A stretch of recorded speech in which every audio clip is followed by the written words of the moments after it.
stuff right now. So it's like almost 8 o'clock in the morning. I really got to take a dump. A dump is a American word meaning it means feces, shit. I got to take one real bad. A dump out. And aside from having a toilet that's open, which is why they said, why would you go against this masjid? Usually, this door, my friends, is locked. It's usually locked. It's usually locked, man. Yeah, most times I often, and what I got to do is I got to keep the bathroom door open so I can be impervious, so I can see what's going on out here. Because they don't have the real sunnah or in the bathroom, which not doesn't have the Western sort of chair. It has a recess. That's why I like Southeast Asia and other places. It has the hole that's recessed in the ground, and you can crouch. And actually, what I like also is if you're doing e-commerce and electronic business, then I can wear the sarong, which is called the ishar in Arabic. The sarong, the waist outfit, and then I can just lift that up and crouch. Because the crouch, the area of the appendix or that area of you're using the wrong physiological terms.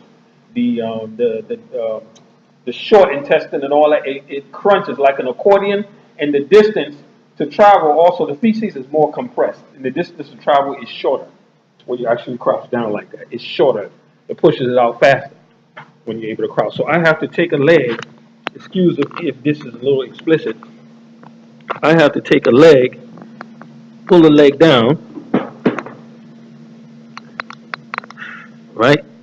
Take a whole leg, and the white inner pants is very tight at the end of the foot.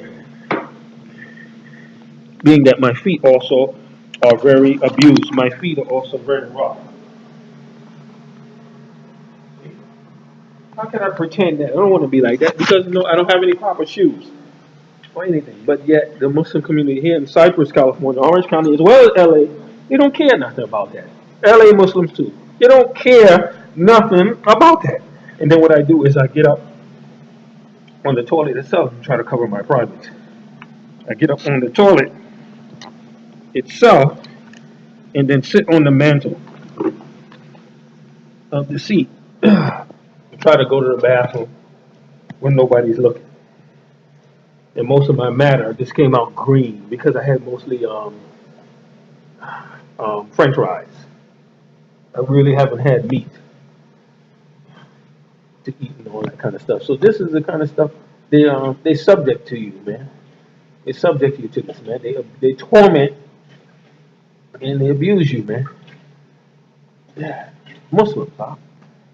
This masjid is usually cold, unfeeling, especially Hanafi, Indian influenced masjid. They're usually cold, man. I noticed that. That's one telltale sign about them. Even the one in San Francisco, they're usually physically cold. Toilet paper, the roll, that's it. That's the answer. One little strip. And the extensor water that's underneath there is probably also cold. And then with the hand, I got to take empty, no extensor water. The last person that left did not take any extensor water, which it was my job to check before, but I had to go badly. So let's say a person has to go in emergency, gotta go, and they have diarrhea. I'm gonna poop all over myself, and they gotta go, and they run in there, and then they find out there's no extensor water.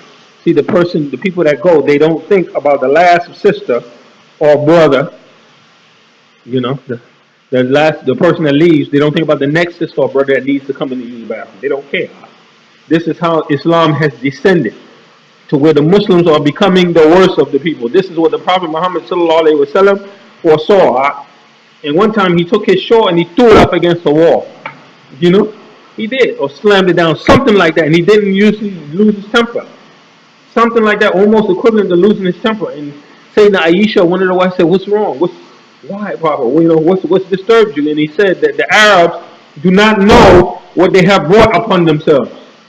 They don't know what they have brought. You know what they're talking about? Unsariya, the discrimination. This is what they're talking about. Them and Pakistanis and all these people. They don't know what they have brought on themselves. So a period will come where there will be warriors battling it out, defending the front for that which is righteous, not for personal reasons because they don't want people to get married, two brothers that wear beard here, stick together. When they come out right behind me in the Cypress Masjid. Let me flush this toilet first before the filth splashes up on me. And when I come out the Masjid for Cypress, they come right behind me as if they're conniving. And one of them was making a mockery of both of his hands like driving the steering wheel. Like that's all he wants to do. Is drive. Evil people, man. Not these type of people displaying their flock. But there will be people in the future who will stand up for what is right and just. Yeah. Even they will stand up for the rights of the non-Muslim, of the Christian minorities. They will stand up for the rights of the Christians, the worship, and even proselytize if they want to proselytize. Because if you really have found the firm foundation of deen, you will smile and say, "To you be yours, and to our be our religion. We wish you no conflict, and we welcome you." Yeah, you will let them proselytize. Because they let us proselytize. So why not let them proselytize? And there will be a people who will stand up for the non-Muslim minorities. And they will be battling, and then it will be announced that now the devil, the Antichrist, the Dajjal has appeared, and he's with your women and children. Dirty bastards, man. Yeah.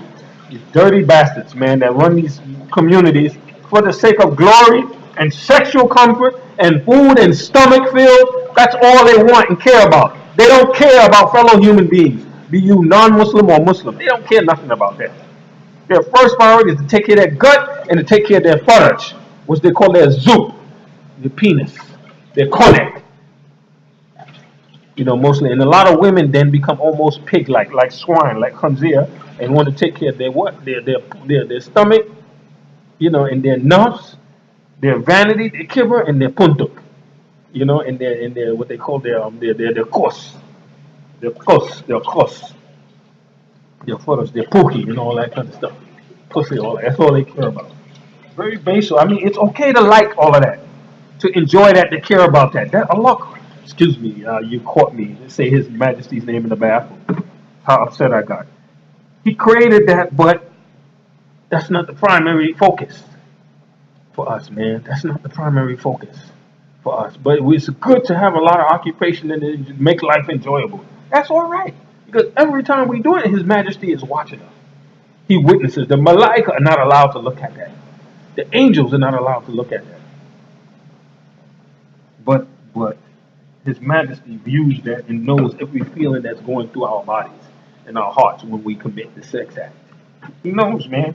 And we are not to treat His Majesty like he's an alien. He's not alien, nor is he foreign to us, man.